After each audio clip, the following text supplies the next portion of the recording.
There's numerous other games that we can discuss in game theory. Indeed, a lot that are kind of have famous names. One of these is something called the prisoner's dilemma, and the prisoner's dilemma has the following payoff matrices. A is 3, 0, 5, 1, and B is 3, 5, 0, 1. And so in this particular game, there are two players. The action sets, they are both the same, and both players have two of them.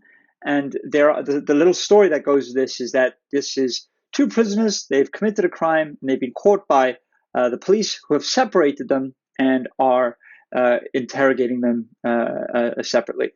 And both players can either choose to cooperate with each other. So both of the individuals who've been caught can choose to cooperate with each other. In other words, keep quiet, and or they can defect. In other words, spill the beans to the police.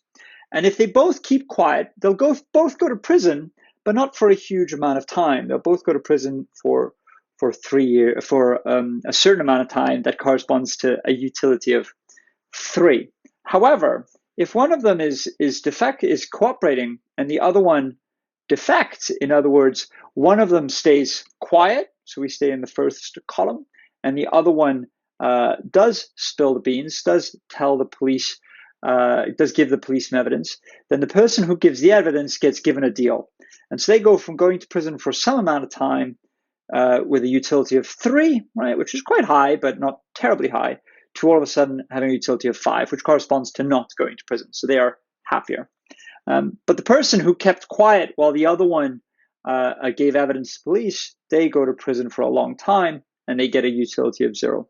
And finally, if both people give evidence to the police, then they both get a utility of 1, which is smaller than if they'd kept quiet. In other words, if they both give evidence to the police at the same time, then the police have enough evidence to send them to prison for a very long time. That's the prisoner's dilemma. Another one I want to talk about briefly in this video is the matching pennies game. And the matching pennies game, I just make sure I have enough space for that. The payoff matrices are given by A is equal to 1, 1, minus 1, minus 1.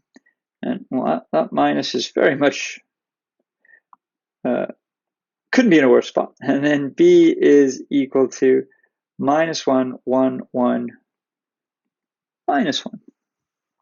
So the first thing we might notice is that this is an example of a zero-sum game.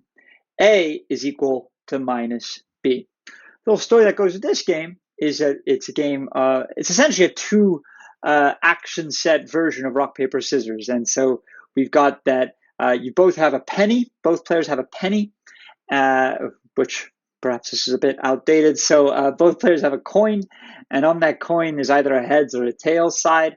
And if and both players choose to reveal the coin at the same time. If the coin is showing the same thing, so both heads or both tails, then the row player wins. A wins. And if A wins, B loses.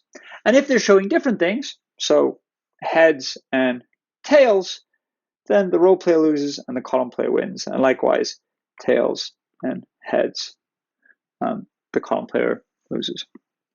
And so that's a quick example of a zero-sum game. So in this particular game here, what's of interest to one player is not of interest to the other. However, in this game here, this is not zero-sum. And this game very much is an example of a game where we can see how and why cooperation can emerge. And we will come back to the prisoner's dilemma, because it's a fabulously interesting game, especially when studied in a bit more sophisticated ways.